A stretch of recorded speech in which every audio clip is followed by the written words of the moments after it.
Honda CB 150R, যেটাকে বাংলাদেশে আমরা এক্সমোশন বলি। আমি জানতাম না যে এই বাইকটার এই ভেতরের এই জায়গাটা কার্বন। এটা আজকেই আমি ফার্স্ট খেয়াল করলাম। কালোটা এবং লালটা সম্ভবত দুইটারই ভেতরের পার্টটা কার্বন পার্ট থাকে। এখন এটা কার্বন ফাইবার নাকি কার্বন, ধরলে তো মনে হইতেছে একদম টেক্সচার সহ এই কার্বন।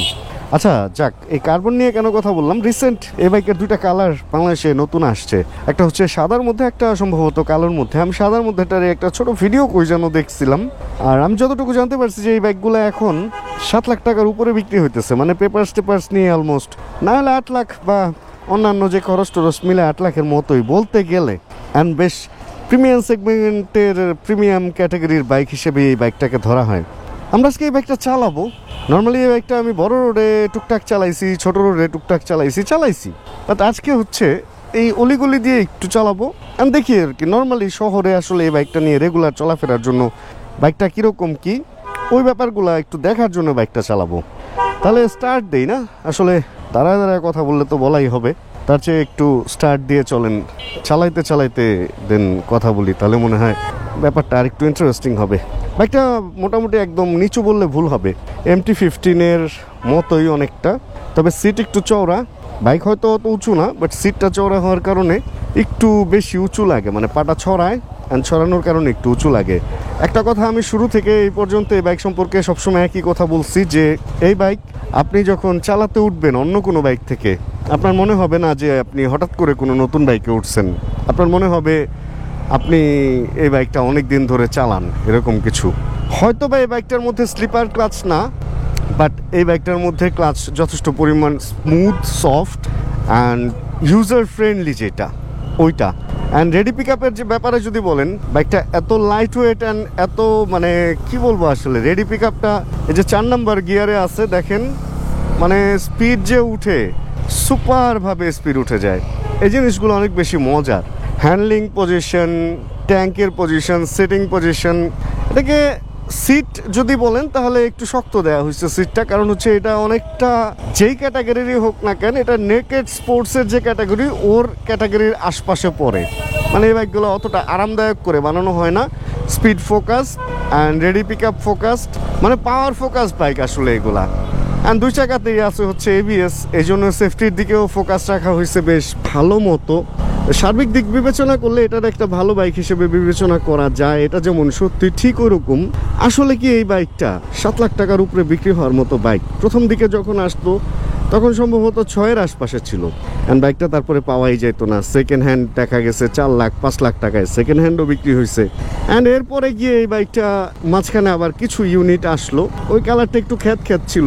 তার চেয়ে প্রথম দিকের ব্ল্যাক অ্যান্ড রেডের এই গ্রাফিক্সটা, এটাই আমার কাছে বেশি ভালো লাগতো, বা হয়তো আপনাদেরও, বা অনেক লোকের পছন্দ অন্যরকম হইতেই পারে। অ্যান্ড এরপরে কিছু ইউনিট আসলো, সেগুলো যে ওরকম 7-এর আশপাশে বিক্রি হইলো। অ্যান্ড খ্যাত বাইকটাও এত দামে বিক্রি হইলো, কারণ ওটা এক্সমোশন। আমি যে ব্যাপারে কথা বলতে চাইতেছি, আসতেছি ওই ব্যাপারে। এখন অন্যান্য সব কিছু বাদ দিয়ে আবার নতুন করে 2টা কালার এক্সমোশন এসে, তাও আবার আনঅফিসিয়ালভাবে আবার আরেকবার দাম বেড়ে দেন আমাদের পকেটের টাকা।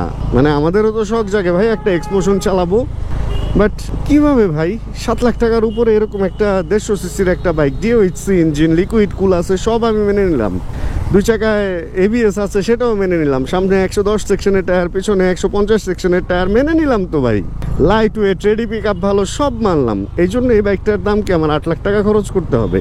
ভাই বিশ্বাস করবেন না, সেকেন্ড হ্যান্ডও এই বাইক 5 লাখ টাকার উপরে বা 6 লাখের আশপাশে, মানে যদি ভালো কন্ডিশনের হয়। এটাও ভালো কন্ডিশনের, এটা 8000 কিলো চলা। এটা বাইক ফেরি থেকে আমি নিছি আজকে, আপনি চাইলে বাইক ফেরি থেকে নিতে পারেন। বাট আমার কথা হলো এই বাইকগুলোর দাম এত হবে কেন? হোন্ডা আসলে বাংলাদেশ, হোন্ডা যেটা হোন্ডা বাংলাদেশে তো এখন হোন্ডা সরাসরি, হোন্ডা কিন্তু ওই অ্যাটলাস আগে যে ইম্পোর্ট করতো ওই ব্যাপারটা নাই, এখন আর অফিসিয়াল ডিলার না, এখন হচ্ছে হোন্ডা বাংলাদেশের সরাসরি। কারণ বাংলাদেশে একটা ব্র্যান্ড সরাসরি থাকার পর যদি ওই ব্র্যান্ডের একটা বাইক একটা আনঅফিসিয়ালি বাংলাদেশে গ্রে মার্কেটে এসে এরকম 7-8 লাখ টাকা হাঁকায়, তাহলে কি এখনো পর্যন্ত আমাদের যারা হোন্ডাতে আমরা চাকরি করতেছি বা আছি, যারা আমাদের বাঙালি ভাই যারা আছেন, তাদের কি এই ব্যাপারটা একটু আমলে নিয়ে হোন্ডাকে জানানো উচিত না যে ভাই গ্লোবালি তোমরা হোন্ডা বাংলাদেশে এই বাইকটা ইম্পোর্ট করতে দাও? আচ্ছা ভাই, এই বাইকটা তো মূলত হচ্ছে থাইল্যান্ডে মেক করা বাইক। যদি সিবিও আনা হয় থাইল্যান্ডের বা ইন্দোনেশিয়ান সিবিও বাংলাদেশে আনতেছে না, সিবিআর আসতেছে না। সিবিআর যদি বাংলাদেশে এসে 5-6 লাখ টাকার মধ্যে বিক্রি করতে পারে তারা, তাহলে এই বাইকটা কেন তারা আনতে পারতেছে না? এটা তো কোনো কিটেড বাইক না। আচ্ছা, তাহলে খেলাটা কোন জায়গায়? সিবিআর ইন্দোনেশিয়ানটা বাংলাদেশে অফিসিয়ালি আসে, থাইটা আসে না। কারণ এই বাইকটা সম্ভবত ইন্দোনেশিয়া হয় না, এটা সম্ভবত, আমি জানি না, এটা হয়তো বা শুধু থাই হয়। এই কারণে কি তাহলে আনতেছে না? মানে এইখানে খেলাটা আসলে কোন জায়গায়? আমি আসলে এই ব্যাপারটাই জানতে চাইতেছি যে এই বাইকের খেলাটা কোন জায়গায়, যে বাইকটা অফিসিয়ালি আসতেছে না এবং আনঅফিসিয়াল মানুষ এনে যেভাবে ইচ্ছা দাম নির্ধারণ করতেছে। বাংলাদেশে ভোক্তা অধিকারের কাজটা কি? এটা কি ভোক্তা অধিকারের কাজের মধ্যে পড়ে না যে এই বাইকটা এরকম দামে কেন বিক্রি হইতেছে? ভাই, আমরা নতুন একটা বাইক আনলে যদি ইয়ামাহা আনে, সুজুকি আনে, আমরা পিছে লাইগা যাই, তাই না? যে এই কোম্পানি সেই কোম্পানি, বা দাম বেশি রাখতেছে, এই রাখতেছে সেই রাখতেছে, ফেসবুক করে দিতেছি গরম। ভাই, ফেসবুকে আগুন পুরা, আশপাশে যাওয়া যায় না ভাই। আমার ল্যাপটপ তো খোলার আগেই গরম হয়ে যায়, কারণ ফেসবুকে আগুন না, আর লগ ইন করা থাকে, ঝামেলা হয়ে যায় ভাই আমার জন্য। কিন্তু একবার এই যে যারা আপনারা এত পরিবেশবাদী, এত ন্যায় নীতিবাদী, মানবাধিকারবাদী, আপনারা একবার ভোক্তা অধিকারে কে যায় একটা অভিযোগ জানাইছেন লিখিত যে এই কোম্পানি এই বাইকটা বাংলাদেশে এরকম দামে বিক্রি হইতেছে? যদি তা না পারেন তাহলে ফেসবুকে হুদাই ফেম কামানোর জন্য এই সমস্ত কথা বললেন না ভাই, লাভ নাই এগুলা বইলা। কিছু বয়স্ক লোকজনও দেখি ইদানিং খুব একদম ফেসবুকে খুব অ্যাক্টিভ, মানে সে কি একদম ছিঁড়া আটি বাইন্ধা ভিজা রাখছে, ওইগুলা নিয়ে কথা বলা শুরু করছে। ভাই, আমি একটা কথা, আসলে এই সমস্ত ব্যাপারে আমি নর্মালি কথা বলি না, বাট একটু বলি। আপনি বাইক নিয়ে পাহাড়ে গেছেন, সাগরে গেছেন, না উল্টায় পড়ছেন, আপনি একদিনে ক্রস কান্ট্রি মারছেন, না বাংলাদেশের 4 কোণা একদিনে ঘুরা ফেলছেন, তাতে কার কি ছেঁড়া গেছে ভাই? তাতে কারো কিছু ছেঁড়া যায় নাই তো।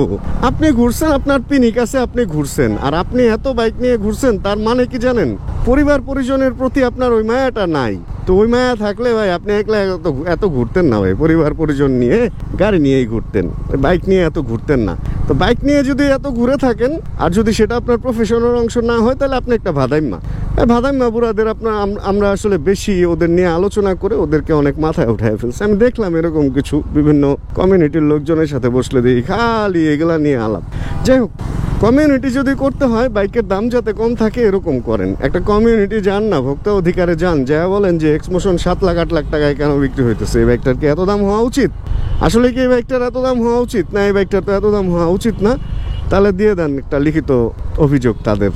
এই বাইকের যে টাকা বেশি নিতেছে ওইটার একটা ভাগিদার হয়তো আপনিও হবেন, পুরস্কৃত হইতে পারেন। তা করবেন না, আইসা ফেসবুকে ভাই আমি অমুক করে উল্টায় ফেলছি, এটা অমুক কোম্পানি দাম বেশি রাখতেছে, এই করতেছে। এতে ফেসবুকের এটা ছেঁড়া গেল। ফেসবুকের কিছু ছিল না, ফেসবুকের কিছু ছিল না, ছেঁড়ার কথাও না, কারণ ফেসবুকের জায়গায় ব্যবসা করতেছে। আপনি পোস্ট করতেছেন, পোস্ট ভিউ হইতেছে, ওইখানে অ্যাড আসতেছে, আর ওইখান থেকে ফেসবুক কামায় নিতেছে। ফেসবুকের জায়গায় ঠিক আছে, আমাদের জায়গায় ঠিক আছি, আপনারা জায়গায় কেন ঠিক নাই? খালি অমুক বাইকের দাম বেশি, তমুক বাইকের দাম বেশি। ভাই, সব কিছুর পর আমি যেটা বলবো, এই বাইকটার দাম বেশি রাখা হইতেছে। অ্যান্ড চলেন টান দিই। ও গ্রেট, মানে ভাই এমন কনফিডেন্ট একটা বাইক, এত ছোট একটা বাইক, এত কম্প্যাক্ট একটা বাইক, ভাই যা লাগে। পেছন থেকে গতকালকের ভিডিওতে মনে দিয়েছি, পেছন থেকে আমি একটা এই এক্সপ্লোশনের পিছু করছিলাম এমটি নিয়ে, ভাই এমন টান দিছে ভাই, এক পর্যায়ে তো আমার মনে হলো যে কি রে ভাই, পিচ্ছে একটা জিনিস পিঁপড়ার মতো কি দৌড়টা দিল।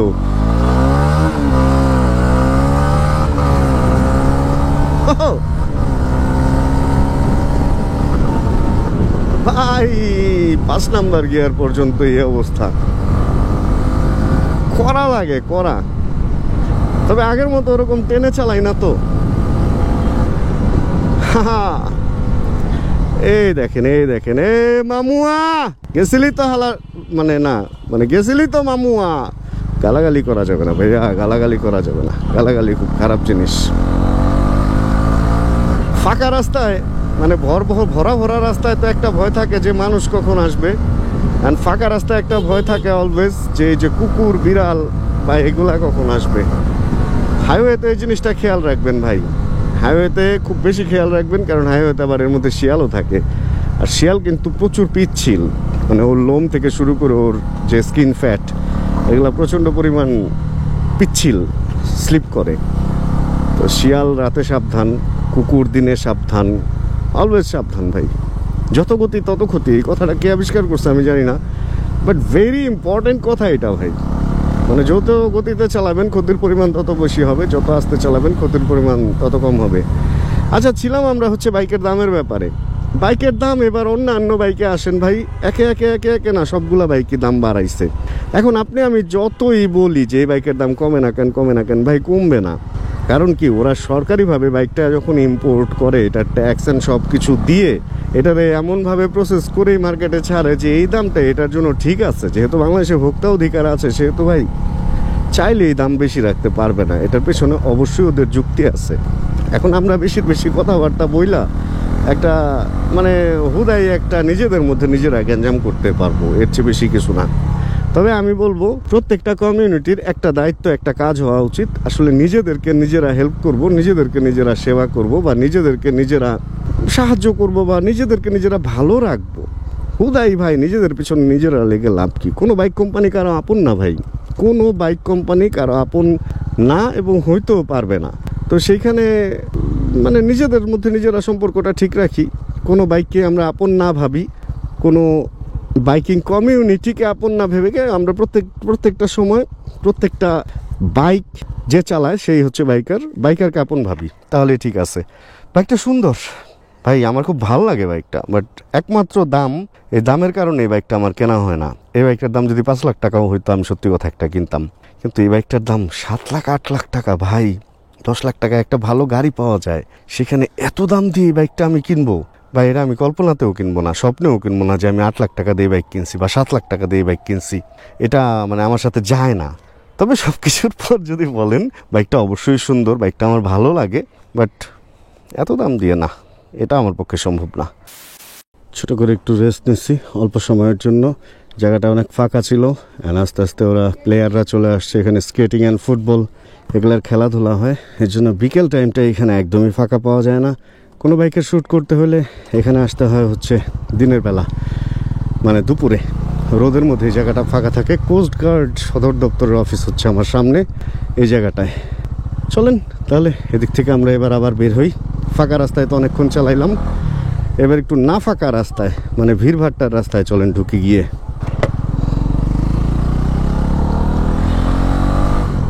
তবে হ্যাঁ, এই বাইকটা যে কোনো রাস্তার জন্য একদম ইউজার ফ্রেন্ডলি হবে, ফুলফিল।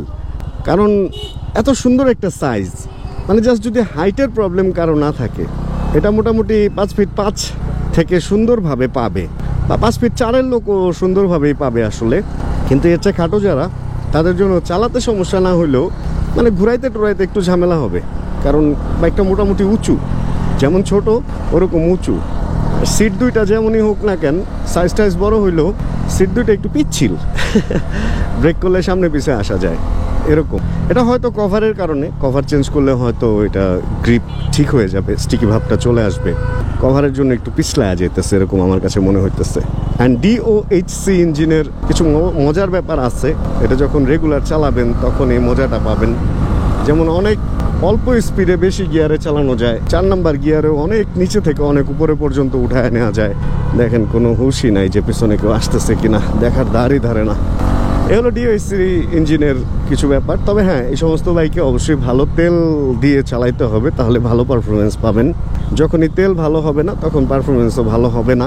অ্যান্ড তেলের কথা থেকে আরেকটা কথা, এটা তো সবসময় বলি এই কথাটা, আজকেও একটু হালকা পাতলা গিয়ে যাই, যে আসলে আমাদের উচিত তেলের মানটা ভালো হওয়া। এই বর্তমান তেলে প্রত্যেকটা বাইকের ট্যাঙ্কে জং পড়ে যাইতেছে, এইভাবে যদি জং পড়ে যায় আর কি, এটা সবার জন্য ক্ষতি, তাই না?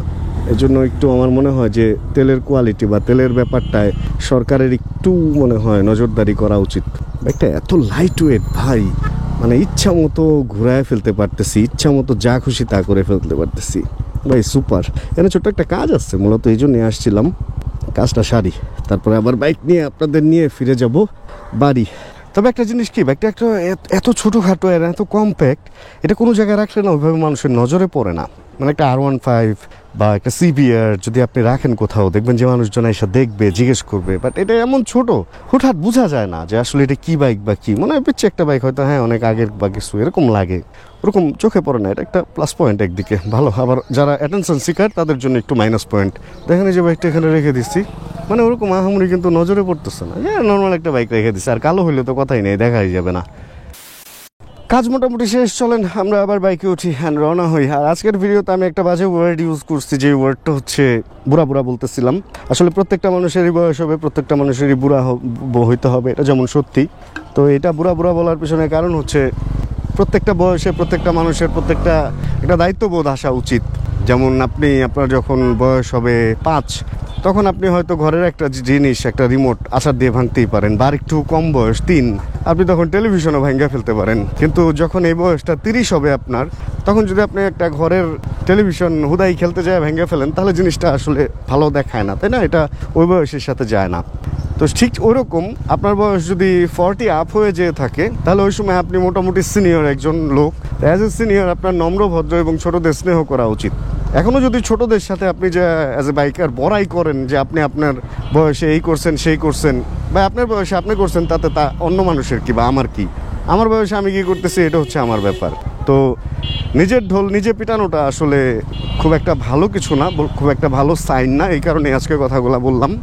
আপনাকে বড় বলে বড় সেই নয়, লোক যারে বড় বলে বড় সেই হয়। তো মানুষ আপনাকে নিয়ে কি বলতেছে, এটা ফ্যাক্ট।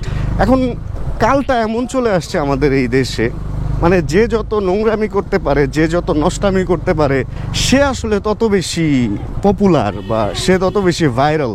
এই ভাইরাল ফিভার থেকে আমরা যতদিন পর্যন্ত না বের হব, ততদিন পর্যন্ত সুস্থ মানসিকতা এবং সুস্থ মন মানসিকতা ফেরত আসবে না। ভাইরাল হওয়ার একটা ভূত আমাদের মনে চলতেছে। ছোটদের তো, ছোটরা ইয়াং, তারা যা করবে না করবে ভবিষ্যতে যখন বড় হবে শুধরে নিতে পারবে। বাট যাদের এই জীবনটা এখন শেষ দিক, তারা যদি এখন এসে ভাইরাল হওয়ার জন্য টিকটকে কাপড় খুলে নাচে, তাহলে ব্যাপারটা আসলে ভালো দেখাবে না। যেমন ঠিক ওরকম ছোটদের সাথে যদি পাঙ্গা নেন, ওই ব্যাপারটাও ভালো দেখাবে না। কারণ সব কিছুর পর বর্তমানে যে বৃদ্ধ সে বৃদ্ধ, তার লাইফ সে শেষ করে আসছে, যে ইয়াং সে ইয়াং। প্রতিটা যুগে এই জিনিসটা আমাদের মেনে নিতেই হবে যে আপনার কাল শেষ, আপনি বৃদ্ধ হয়েছেন, আপনি একসময় এই দুনিয়া থেকে চলে যাবেন। ঠিক ওরকম নতুনরা আসছে, তারাও একসময় বৃদ্ধ হবে, দুনিয়া ছেড়ে চলে যাবে।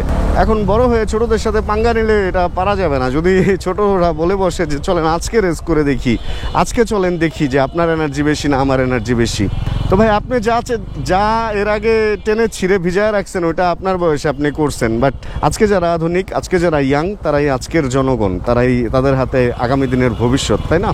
তো সিনিয়রদের আসলে নিজের মানিজ্যত রক্ষার্থে আমার মনে হয় একটু সচেতন, একটু নম্র ভদ্র হওয়া উচিত, ছোটদের স্নেহ করা উচিত। তাহলে বড় হয়ে সেও শ্রদ্ধা বা সম্মান পাবে। আর তা না হইলেও যে মানুষ এগুলাই বলে বেড়াবে। বাইকিং সেক্টরে আসলে অনেক আজে বাজে কথা চলে, তো এই কারণে আজকে এই কথাগুলো বললাম এক্সমোশন নিয়ে ভিডিও করতে এসে। তা নাহলে এগুলো বলা মানে আমার কি দায়িত্ব বলেন? আমি ভিডিও বানাবো, আপনারা দেখবেন, আপনারা কমেন্ট করবেন, আমি ওটার প্রেক্ষিতে আবার ভিডিও বানাবো, এটাই তো আমার কাজ হওয়া উচিত। বাট আসলে লোকজনের সাথে বসলে আজে বাজে কথা শুনি, তো মাঝে মধ্যে নিজেরই খারাপ লাগে যে একটা সময় ভাই আমরা যখন বাইক চালাইছি প্রথম দিকে, একটা বাইকার দাঁড়াইলে, একটা বাইকারের কিছু হইলে আমরা হুমড়ি খেয়ে পড়তাম তাকে কিভাবে হেল্প করে ওইখান থেকে বের হয়ে আনা যায়। আর এখন একটা বাইকার যদি কেউ করে রেঙে যায়, পরে মোড়ের মধ্যে পড়ে যায়, তাহলে তারে ধরেন পুঁজি করে কিভাবে ভাইরাল হওয়া যাবে, ওই ধান্দা সবাই খুঁজে। আসলে কাল কই থেকে কই যাইতেছে, আসলে কাল বলতে যুগ আর কি, কই থেকে কই যাইতেছে ভাল লাগে না। যাক, সব কিছুর পরে বাইকটা চালায় ভালো লাগলো, সত্যি কথা। এই যে চিপা রাস্তায় চালাইলাম, বড় রাস্তায় চালাইলাম, দুলে হেলে চালাইতেছি, লুকিং গ্লাস এত বড়, ভিজিবিলিটি এত নাইস, মানে বাইকটা আসলে একটা মাল। হুদাই কি মানুষ এটারে এত দাম দিয়ে কিনে? তবে একটা কথা আবার এখানেও আছে, এই বাইকটা যারা কিনে তারা না আসলে লোক দেখানোর জন্য এই বাইকটা কিনে। এই বাইক যে অনেক আরামের বা শান্তির, এই জন্য এই বাইকটা এত দাম দিয়ে কিনে না। কিছু লোক বাংলাদেশে আছে যারা হচ্ছে দামি একটা বাইক চালাইতে হবে এই জন্য দামি একটা বাইক কিনে। আবার কিছু লোক আমার মতো আছে, যেই বাইকের যে জিনিসটা ভালো ওই বাইকটারে ওই কাজের জন্য কিনে। আমার কথা হচ্ছে 7 লাখ দিয়ে আমি একটা বাইক না কিনে সেকেন্ড হ্যান্ড 2টা বাইক কিনবো, 2 সেগমেন্টের, একটা নিয়ে রেগুলার চলবো, একটা মাঝে মধ্যে ধরেন বের করবো, এটা স্পেশালি কোনো রাইড হইলে। এটা ভালো না? বুদ্ধি করে একটু চললে আসলে অল্প তেলেও মচমচে ভাজা সম্ভব। যাক, তাহলে আজকের এই ভিডিও থেকে আমরা বিদায় নিয়ে নিব। হোপ প্র্যাকটিসে ভিডিওটা আপনাদের ভালো লাগছে। ভিডিও যদি ভালো লাগে প্লিজ একটা লাইক দিয়ে দিন। চ্যানেলে যদি নতুন হন প্লিজ সাবস্ক্রাইব করে আমাদের ফ্যামিলি মেম্বার হয়ে যান। আর জানাবেন কে কোন জায়গায় বসে ভিডিও দেখছেন, আর যতক্ষণ পরবর্তী ভিডিওটা নিয়ে আবার আমি না আসতেছি। ততক্ষণ ইনশাআল্লাহ আমরা থাকবো ভালো, আমরা থাকবো সুস্থ এবং করতে থাকবো ইনশাআল্লাহ সবাই চিল চিল ব্রো। হইছে কাম, কই লাগছে কে জানে, ভাইরা তো রেডি হয়ে রওনা হয়েছে। কোন জায়গায় আগুন লাগছে আল্লাহ রক্ষা করো মানুষকে।